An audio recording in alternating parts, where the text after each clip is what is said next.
Selamat merayakan masa Advent. Renungan firman Tuhan pada hari Jumat, tanggal 12 Desember 2025, Mazmur 34 ayat 19. Tuhan itu dekat kepada orang-orang yang patah hati dan Ia menyelamatkan orang-orang yang remuk jiwanya. Tema bunga bakung di sudut lahan. Di sebuah lahan yang cukup luas, ada deretan tanaman yang tumbuh rapi. Di antara barisan itu ada satu bunga bakung kecil yang tumbuh jauh di sisi paling pinggir. Posisinya tidak ideal, tanah di bagian itu lebih keras, air sering tidak sampai, dan sinar matahari hanya mengenai setengah bagiannya setiap hari. Setiap kali angin kencang datang, tanaman lain saling melindungi karena berada di barisan yang padat. Bunga bakung kecil itu justru menerima terpaan angin tanpa penghalang. Akarnya berusaha mencengkram lebih kuat agar tidak patah. Ketika hujan turun, tanah di sekitarnya sering tergenang, membuat batangnya miring dan harus berjuang untuk kembali tegak. Musim berikutnya datang dengan panas yang lebih panjang dari biasa. Tanaman lain mulai layu sedikit, lalu pulih saat pemilik kebun menambah perawatan. Namun bunga bakung kecil di sudut lahan tidak langsung terlihat oleh pemilik kebun. Daunnya mengering pada bagian tepi dan batangnya mulai menunduk. Setiap hari ia berusaha mempertahankan kelembaban yang tersisa. Suatu siang pemilik kebun berjalan memeriksa batas lahan. Ia melihat bunga bakung kecil itu hampir roboh.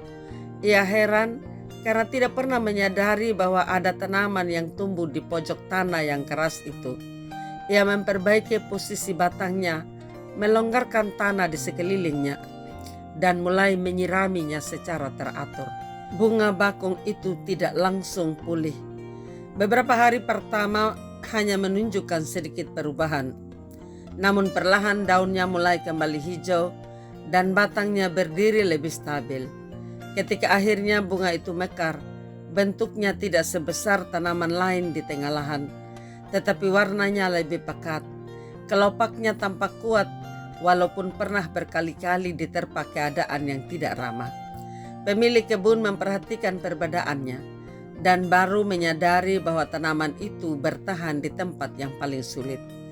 Ia memindahkannya ke area yang lebih baik agar tidak lagi terabaikan. Setelah dipindahkan, bunga bakung itu tumbuh lebih sehat, tetapi bekas masa sulitnya tidak hilang. Setiap goresan dan lilitan pada batangnya tetap terlihat, memberikan tanda bahwa ia pernah berdiri sendiri dalam keadaan berat. Bunga itu akhirnya mekar kembali di tempat barunya dengan warna yang sama kuatnya seperti sebelumnya.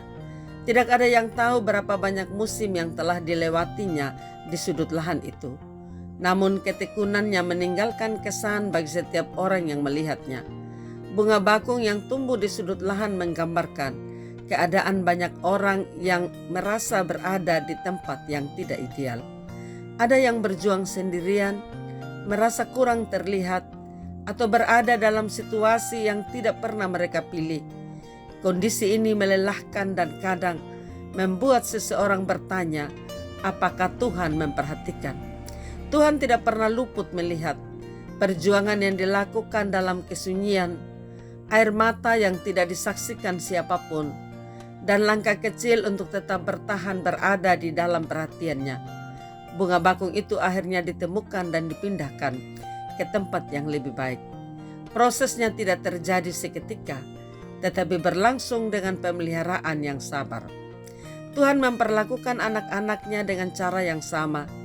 Ia datang pada waktunya, menguatkan, menolong, dan memperbaiki apa yang mulai roboh. Ada masa ketika pemulihan tidak terlihat dalam sehari dua hari. Namun ketika kita tetap bertahan, Tuhan bekerja dalam kedalaman jiwa dan memperbarui kekuatan dari dalam. Bekas luka atau jejak masa sulit tidak selalu hilang, tetapi Tuhan dapat membuat seseorang bertumbuh menjadi pribadi yang lebih kuat. Seperti bunga bakung yang pernah berdiri di tempat yang keras, ada keindahan yang muncul dari ketekunan dan keyakinan bahwa Tuhan tidak pernah meninggalkan. Tuhan dekat dengan mereka yang merasa paling lemah. Ia mendekat, menolong dan meneguhkan. Tidak ada perjuangan yang dibiarkan tanpa perhatiannya. Ketika waktunya tiba, Ia memberikan tempat yang baru agar kita bertumbuh lebih sehat dalam kasih-Nya. Amin. Mari kita berdoa. Terima kasih Tuhan untuk pagi yang indah ini kami boleh bangun. Kami memulai tugas dan pekerjaan kami. Berkati kami sekalian dalam seluruh hidup apapun yang menjadi pergumulan kami. Dikala susah, senang, suka duka, sehat sakit, kami percaya ada Tuhan yang bersama-sama, yang meneguhkan, menguatkan, dan memberkati. Amin. Dalam nama Tuhan Yesus Kristus menyertai kita sekalian. Salam. Saya Pendeta Yuliana A. Ambo.